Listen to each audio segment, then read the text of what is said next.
you go.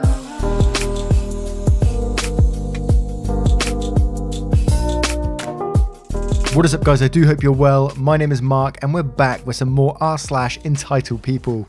If you're new here, please consider hitting that like, that subscribe, and maybe that notification bell if you enjoy the content, of course. And with that being said, let's get straight into today's stories. Much love, guys. Our first story is from Shay the Baker. Entitled "Self-Checkout Clerk Tried to Touch My Baby." My state is on essentially shelter in place due to COVID-19. We didn't call it that for some weird twist of laws, but it's pretty close to that. No groups of more than 5, don't go out unless you have to, etc. I had to go to Walmart to get batteries for the baby's white noise machine and lettuce for our lizards. I managed to find some frozen chicken breast while I was there, a blessing as my older son prefers chicken. 3 things. I was in the store maybe 15 minutes, not touching anything besides the products I wanted. Baby is 3 months old, so still in his carrier car seat, in the snap and go frame, so I touch as few public surfaces as possible. He's safely tucked in and has a zip up cover on the car seat to keep him warm and ideally prevent people from touching him. I don't like it at the best of times, and now is certainly not the best time. I'm in the self-checkout, ringing out my groceries, and as I'm paying I see the self-checkout clerk walk up and look at my little boy. This woman reaches out in the middle of a global pandemic, when we have been ordered by the state government to not touch anyone if at all possible, and flips the cover off my little boy's face. We have been told for over a month to keep as much distance between humans as possible, and this woman thought it'd be okay to come within inches of my 3-month-old baby's face with her hands, a service worker in one of the biggest stores in our city. I didn't react fast enough, and she reached out as if to touch him, perhaps to pinch his admittedly very pinchable cheeks. I shouted at her, full volume, "Please don't touch my baby." "Oh, I wasn't going to, I was just, please do not anything." She didn't say anything else and walked away. She got so many dirty looks from the other customers in the self-check area. Who goes to touch a baby anyway? Who just goes to touch a baby's face that they don't know? What kind of craziness is that? Oh god, I think I would have done the same. Our next story is from Gemma Fawn. The Queen Who Lives Upstairs. Where to begin with the entitled woman who lives upstairs? So many stories. I've lived in my current flat for nearly 7 years. When I first moved upstairs it seemed nice, closest in age to myself as the youngest in my block. I was 25 and she was 28 when I first moved in.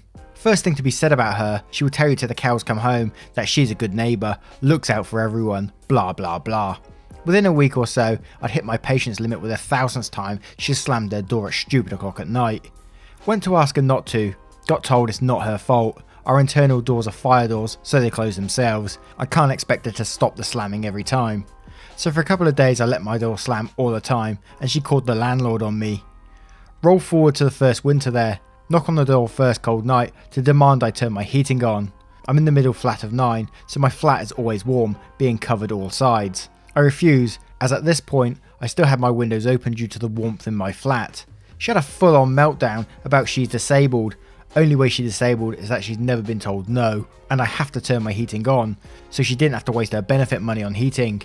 She tried calling housing and getting other people in the flats to agree I was doing bad by her and to turn my heating on. They all took my side on this issue. This has led to 7 winters of me putting a jumper on and snuggling under a blanket instead of turning the heating on the odd occasion my flat gets cold. She saved me money as my gas bills are only a couple of quid dearer in the winter than in summer due to now only having heating on when having a wash, so she doesn't get to enjoy my heat. Many stories, but I think the post is long enough now. I love the fact that 7 winters now you haven't put the heating on just to spite her. Our next story is from My Dog is a Spaceship. What a great username. ED demands table on Christmas. So this happened when I was 16. I'm almost 21 now. As the title said, this happened to me on Christmas. I worked as a hostess in a restaurant that was in a hotel that was part of a ski resort. A little confusing. Anyway, on Christmas Day we were completely booked. Literally no space at all for any walk-ins, and go-to orders would take at least an hour to make. As I'm just chilling at the host stand, waiting for the next guest to come in, the phone rings. I answer it with my usual greeting, and have this entitled dad on the other line. Since this happened years ago, this is a general idea of the conversation. ED said, "Yes, I'd like to make a reservation for 6 people tonight." I said, "I'm so sorry sir, but unfortunately since it's Christmas night, we're booked solid and have no availability. However, I can do a to-go order that will take at least an hour to be ready. He said, ugh, let me talk to everyone, I'll call back, and he hung up. I go on seating guests, and I even had a manager come to see if there was any way possibly we could fit the guy and his family in. There wasn't. A few moments later the ED calls back, I do my usual greeting and he informs me who he is. He says, what if we separated into 2 tables, like 3 and 3, or 2 and 4? I said, I'm sorry sir, but as I told you before, we're completely booked for the night. I even had my manager look, and there's nothing we can do. I am happy to get you a to-go order though. He said, this is outrageous, I have to talk to my family again. And then he hangs up again. I go back to seating people, and eventually the ED called back. Again, I greet him in my usual, and he tells me who he is. He says, I suppose we'd do a to-go order. I said, great, it will be at least an hour before it's ready. However, if you leave a name and phone number for the order, I'd be happy to call when it's ready. He said, an hour? This is fucking ridiculous. Whatever, we'll have, and he tells me the order. I said, alright, your total will be blank, and I'll call you as soon as it's ready. He said, you better, this is awful service, and he hangs up. I go back to work and kind of forget about this guy. Eventually, his order is ready, and I call him to let him know. He answered and was very curt with me. When he showed up, he had a kid in tow, probably to help carry the food, about 10 years old. I took his card, gave him the food, everything seemed fine, until he said, so do you have a table for my family and I to eat this at? I said, I'm sorry sir, but like I told you over the phone twice, we're completely booked for the night. He said, you're just being a fucking bitch. I was shocked he said this, since I was 16, just doing my job, and he had his kid with him. I just kind of stood there for a few seconds. I'm sorry you feel that way sir, let me get my manager for you. I went to my manager's office and told him the whole story. He already knew part of it, as he already tried to help figure out a way to seat them earlier. My manager came out to the host stand with me, where Edie and his kid were still waiting. My manager said, sir, my hostess told me what you said to her. I'm going to wish you a very Merry Christmas and request you not come back to our restaurant for the remainder of your stay. Happy holidays. With that, the ED just stood there for a few seconds before walking away defeated. I never saw him again, and I quit that place a few months later. How many times can you tell an entitled person that the tables are full? They just keep coming. Our next story is from Saruha. Don't worry about her shoes, EM. When my first husband, my children's father, split the estate to keep from having to pay child support, I was left to raise my 3 children on my own. I did all I could to offer them opportunities, as well as keeping them fed and sheltered. We succeeded, they are grown and are all decent, responsible citizens. I had some help from my family, but there were things that the children wanted that I didn't feel right asking for help with. One such thing was a twirling academy, majorette, for my oldest daughter, around 10 at the time. It was $15 a week, but she enjoyed it immensely and gave her a lot of confidence, as well as group/organisational experience. When the girls were due to march in their first parade, a rather large annual Christmas parade in a neighbouring town, they were told that they needed to wear a particular shoe, rhymes with Ted's, or a close facsimile in plain white. Aside from the weekly fee, we had to pay for the cute little sequin covered costumes they wore. We didn't have a pair of white Ted's, but a stripped knockoff pair.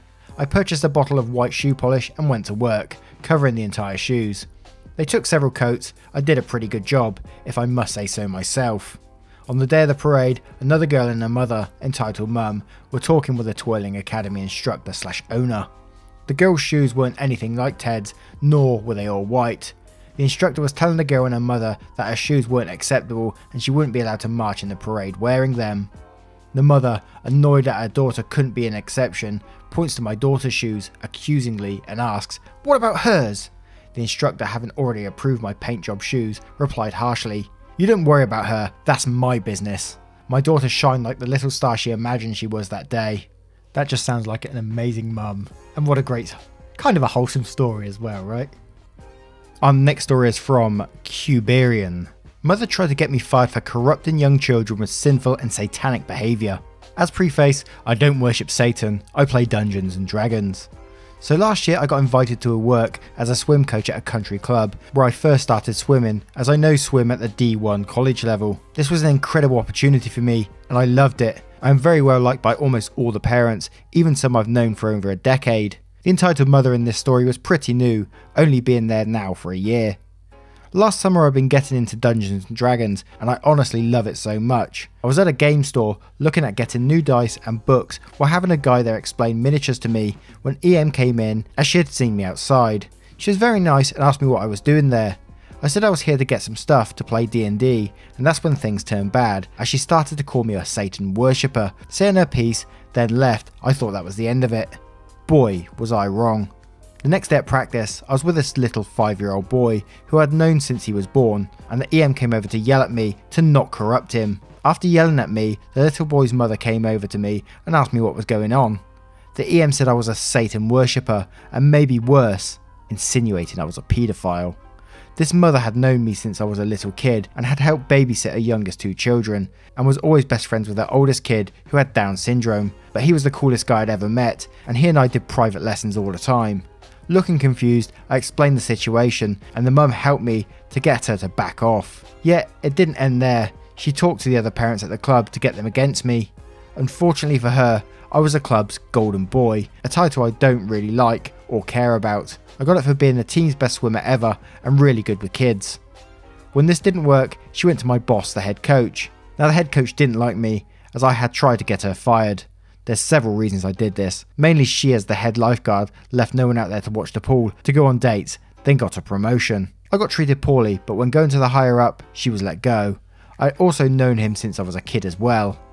In the end, the EM didn't get her way, but she tried to take my job away for a hobby. I'm still super into D&D, and she still claims I'm a violent Satanist. She says this as she found out I love hard rock and play video games, but I was lucky because I knew all these people.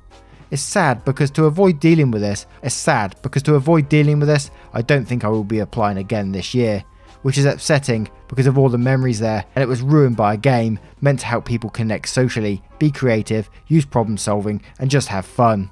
Edit, because a lot of people were asking why this event left a sour taste in my mouth. I don't feel like going back, because even after reporting my boss, she immediately got a fucking promotion when her staff was told she would be let go instead. I also have moved since and don't plan on returning home, instead stay in New York for a summer. There are many things that made me not want to apply there this summer, but she was just one of them.